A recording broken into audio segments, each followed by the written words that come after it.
एक ऐसा डरावना क्रिएचर जिसे अगर आप सपनों में भी देखेंगे तो आपको कई महीनों तक नींद नहीं आएगी। हेलो दोस्तों, द कश्मीरी एक्सप्लेनर चैनल पर आपका स्वागत है।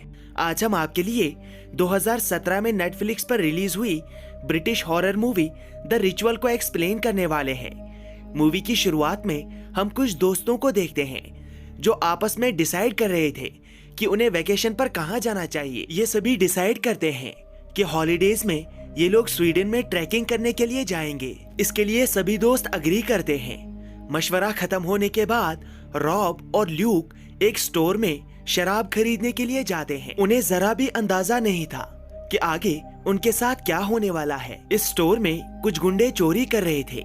ल्यूक उन्हें देखकर छुप जाता है, जबकि वो गुंडे रॉब को देख लेते हैं। वो गुंडे रॉब से उसका पर्स, उसकी घड़ी, उसका सारा सामान छीन लेते हैं और लास्ट में वो उसकी एंगेजमेंट रिंग मांगते हैं, लेकिन रॉब वो देने से मना कर देता है। ल्यूक वहीं पर छुपकर सोच रहा था कि वो रॉब को उन गुंडों से कैसे बचा सकता है, लेकिन उसे कुछ भी समझ नहीं आ रहा था। इससे पहले कि वो रॉब को बचा पाता, वो गुंडे रॉब को मार देते हैं। यहाँ कहानी 6 महीने आगे बढ़ जाती है और हम ल्यूक और उसके फ्रेंड्स को स्वीडन के पहाड़ों पर देखते हैं। वो लोग वहाँ पर ट्रैकिंग करने के लिए गए थे। अब तक इन्हें ट्रैकिंग पर आए हुए कुछ दिन बीत चुके थे।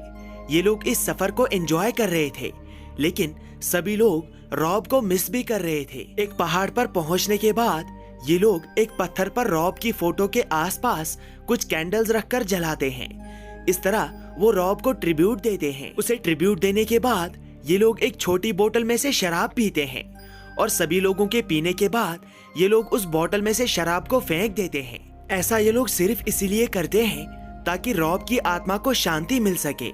उस बोतल को खाली करने के बाद वो लोग उसका ढक्कन बंद करके उसी पत्थर पर रख देते हैं और रात में सभी लोग टेंट्स में सो जाते हैं। लेकिन सुबह बारिश होने के कारण इन लोगों को जल्दी उठना पड़ता है।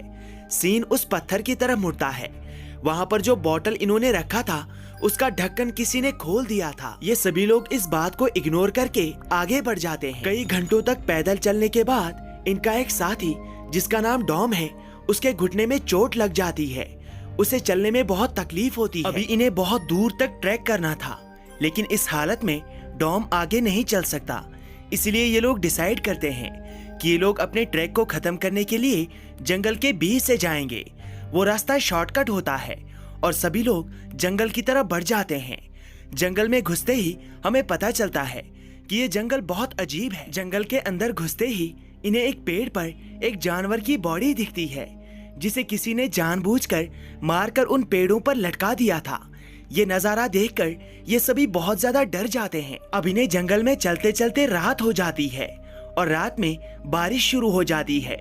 इस वजह से इन्हें कोई अच्छा ठिकाना ढूंढना पड़ता है। जंगल में चलते चलते इन्हें कई पेड़ों पर अजीब आकृतियां दिखती हैं। काफी देर तक ढूंढने के बाद इन्हें जंगल में एक जगह पर पुराना केबिन मिलता है जिसमें कोई नहीं रहता। बारिश के कारण इन्हें आज रात यहीं पर गुजारनी पड़ेगी। ये सभी लोग उस कॉटेज के अंदर घुस जाते हैं। कॉटेज के अंदर इन्हें वही आकृतियां दिखती है जो इन्होंने जंगल में चलते चलते पेड़ों पर बनी हुई देखी थी। और साथ ही इस केबिन के एक कमरे में इन्हें एक पुतला भी मिलता है जिसे लकड़ियों की मदद से बनाया गया था। उस पुतले पर सर नहीं लगा हुआ था और साथ ही हाथों के बदले उस पर जानवरों के सींग लगाए गए थे। उस पुतले के पैर भी नहीं थे, बल्कि पैरों की जगह पर उसमें इंसानों के हाथ लगाए गए हुए थे, जिससे वो और भी ज्यादा डरावना लग रहा था। ल्यूक और उसके दोस्त ये सब नजारा देखकर काफी ज्यादा डर जाते हैं, लेकिन फिर वो सब कुछ भूलकर रात में सो जाते हैं। रात में जब ल्यूक सो रहा था तो उसे एक सपना आता है। सपने में वो उसी शॉप में पहुंच जाता है जहां पर उसके दोस्त रॉब की डेथ हुई थी। वो उस नजारे को अपनी आंखों के सामने देखता है, लेकिन जैसे ही वो नींद से जागता है तो वो देखता है कि वो केबिन के बाहर खड़ा है और सुबह हो चुकी है और साथ ही उसके सीने पर किसी ने वार किया है जहां से खून निकल रहा है। उसे अपने सभी दोस्त अजीब हालत में मिलते हैं। ल्यूक का एक फ्रेंड जिसका नाम फिल है, वो उसी पुतले के सामने बिना कपड़ों के प्रे कर रहा था। ये सब कुछ देखकर ल्यूक और उसके बाकी दोस्त डर जाते हैं। अब वो इस केबिन में एक पल के लिए भी नहीं रुकना चाहते। वो यहाँ से जल्दी निकल जाते हैं। पिछले कुछ टाइम से उनके साथ जो कुछ भी हो रहा है, इससे ये लोग बहुत ज्यादा डर गए थे। पिछले कुछ टाइम से इनके साथ जो कुछ भी हो रहा था वो सब कुछ देखकर यही लग रहा था कि ये जंगल बहुत भयानक है और इस जंगल में इन सभी की जान को बहुत खतरा है। अभी ये लोग पिछले कुछ हादसों को हजम करने की कोशिश कर रहे थे, लेकिन फिर से एक मुसीबत आ जाती है। ये लोग जंगल में रास्ता भटक जाते हैं। ल्यूक अपने दोस्तों से थोड़ा दूर जंगल में रास्ता देखने के लिए जाता है, लेकिन तभी पेड़ों के बीच उसे कुछ अजीब क्रिएचर दिखता है जो बहुत बड़ा होता है। उस क्रिएचर को देखकर ल्यूक बहुत ज्यादा डर जाता है और भागते हुए वापस अपने दोस्तों के पास आता है और उन्हें उस क्रिएचर के बारे में बताता है। लेकिन उसके दोस्तों को उसकी बातों पर यकीन नहीं आ रहा था, इसलिए ल्यूक उन्हें अपना जख्म दिखाता है जो उसे रात में लगा था। ल्यूक का फ्रेंड डॉम बहुत ज्यादा डर जाता है और ल्यूक के साथ यहाँ से निकलने पर बहस करने लगता है। वो ल्यूक को ये भी बताता है कि अगर तुम कायर नहीं होते तो तुम उस दिन रॉब को बचा लेते। तुम अपनी जान बचाने के लिए वहाँ पर छुप गए और रॉब को अपनी जान देनी पड़ी। अब इन्हें जंगल से बाहर निकलना था, इसलिए ये लोग सब कुछ भुलाकर जंगल में आगे बढ़ जाते हैं। चलते चलते इन लोगों को रात हो जाती है। रात में ये लोग टेंट्स लगाकर अपने अपने टेंट्स में सो जाते हैं। लेकिन ल्यूक को जब नींद आती है तो वो सपने में फिर से उसी जगह पर पहुंच जाता है और अपने दोस्त रॉब को मरते हुए देखता है। लेकिन जब उसकी आंख खुलती है तो वो अपने दोस्त फिल को फिर से अजीब हालत में पाता है और साथ ही वो देखता है कि उनका एक टेंट तबाह हो चुका है। उस टेंट में उसका दोस्त हच सो रहा था। हच वहाँ से गायब होता है। अब ये लोग हच को ढूंढने के लिए अपना सारा सामान पीछे छोड़कर जंगल में चले जाते हैं। लेकिन थोड़ी देर बाद इन्हें रियलाइज होता है कि ये लोग अपना रास्ता भटक चुके हैं। वो लोग वापस अपने कैंप साइट पर नहीं पहुंच पाते। तब तक सुबह भी हो जाती है। ये लोग अभी भी अपने दोस्त हच को ढूंढ रहे थे। तभी इन्हें वो एक पेड़ पर लटका हुआ मिलता है, बिल्कुल उसी जानवर की तरह जिसे हमने मूवी के स्टार्ट में देखा था। अब ये लोग अपने दोस्त हच को नीचे उतारकर उसका अंतिम संस्कार करते हैं और फिर से जंगल में आगे बढ़ जाते हैं ताकि वो इस जंगल से बाहर निकल सके। चलते चलते इन्हें काफी टाइम बीत जाता है और हम देखते हैं कि वो अजीब क्रिएचर इन्हें फॉलो कर रहा है। जंगल में लगातार चलने के कारण ये लोग काफी ज्यादा थक जाते हैं। इनमें अब चलने की हिम्मत नहीं बची थी। जैसे ही रात होती है तभी वो क्रिएचर फिल को भी उठाकर अपने साथ ले जाता है। ल्यूक और डॉम फिल की चीखें सुनने के अलावा और कुछ नहीं कर पाते। अब धीरे धीरे उनकी उम्मीद भी टूटने लगती है। उन्हें भी यही लगने लगता है कि वो लोग इसी जंगल में मारे जाएंगे। वो लोग अभी बातें ही कर रहे थे, लेकिन तभी वो क्रिएचर उनके पास आ जाता है। ल्यूक और डॉम वहाँ से भाग जाते हैं। उन्हें जंगल में एक रास्ता मिलता है। वो लोग उसी रास्ते को फॉलो करते हुए एक केबिन के पास पहुंच जाते हैं। उस क्रिएचर से अपनी जान बचाने के लिए ल्यूक और डॉम उसी केबिन के अंदर घुस जाते हैं और अंदर घुसते ही उन दोनों को कोई बेहोश कर देता है। ल्यूक और डॉम को जब होश आता है तो वो लोग देखते हैं कि उन्हें किसी ने रस्सियों के साथ बांध दिया है और साथ ही उन्हें केबिन के बाहर कुछ लोग भी दिखाई देते हैं। थोड़ी देर बाद इनके कमरे में एक बूढ़ी औरत आती है। वो बूढ़ी औरत ल्यूक के पास जाती है और उसे प्यार से पानी पिलाती है, लेकिन वो डॉम के पास नहीं जाती, ना ही उसे पानी पिलाती है। वो ल्यूक को अपने सीने पर लगा हुआ जख्म दिखाती है। ये जख्म भी बिल्कुल उसी तरह होता है जिस तरह ल्यूक के सीने पर जख्म है। वो वहाँ पर मौजूद दो आदमियों से डॉम को बाहर लाने के लिए कहती है।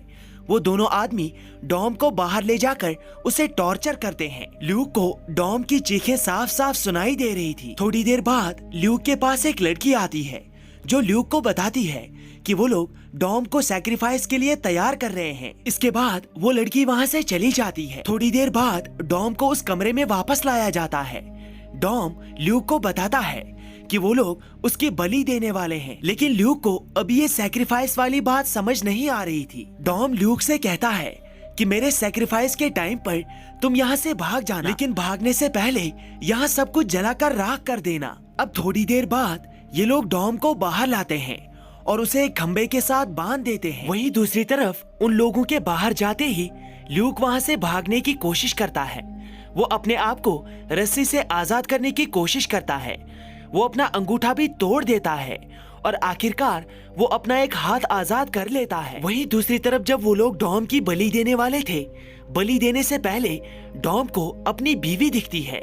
वो जंगल से बाहर निकलकर आ रही थी। वो डॉम के पास आती है, लेकिन ये दरअसल डॉम का एक विजन होता है।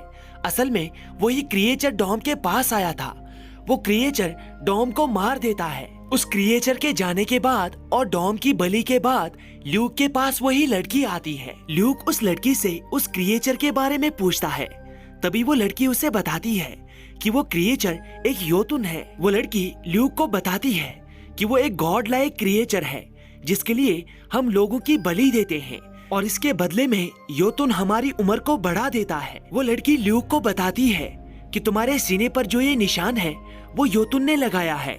उसने तुम्हें अपनी इबादत करने के लिए चुना है। अब या तो तुम उसकी इबादत करोगे या योतुन तुम्हें मार देगी। उस लड़की के जाने के बाद ल्यूक अपने आप को पूरी तरह से आजाद कर देता है और अपने कमरे से बाहर आकर इस केबिन के ऊपर वाले फ्लोर में चला जाता है जहाँ पर उसे बहुत सारी ममीज मिलती हैं। ये ममीज उन लोगों की होती हैं जो योतुन की पूजा किया करते थे। मरने के बाद भी ये ममीज बात किया करते थे। ल्यूक इन्हें देखकर काफी ज्यादा डर जाता है, लेकिन जैसा कि डॉम ने उससे कहा था वो उन सारी ममीज में आग लगा देता है। कुछ देर बाद वो आग पूरे केबिन में फैल जाती है। अब ल्यूक भी उस कमरे से बाहर आ जाता है। बाहर उसे एक राइफल मिलती है। वो हाथ में राइफल लेकर वहाँ से निकलने ही वाला था, लेकिन तभी योतुन को वो आग दिख जाती है और वो उसी केबिन के पास आ जाती है। योतुन को देखकर वहाँ पर मौजूद सभी लोग उसके सामने झुक जाते हैं। ल्यूक जब वहाँ से निकल रहा था तो उसके सामने एक आदमी आता है। वो ल्यूक को रोकने की कोशिश करता है, लेकिन ल्यूक उस आदमी को मार देता है। तभी उस केबिन के बाहर वो योतुन आ जाती है।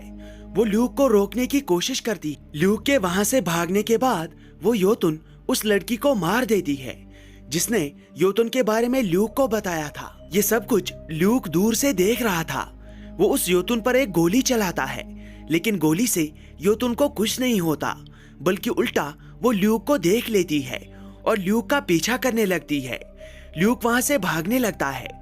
भागते भागते वो योतुन ल्यूक को फिर से वही विजन्स दिखाती है और आखिरकार वो ल्यूक के पास पहुंच जाती है। ल्यूक उसके सामने झुकने के लिए तैयार नहीं था, लेकिन वो योतुन उसे जबरदस्ती अपने सामने झुकाती है। ल्यूक इतनी जल्दी हार मानने वालों में से नहीं था। वो खड़ा हो जाता है। उसके हाथ में एक कुल्हाड़ी होती है।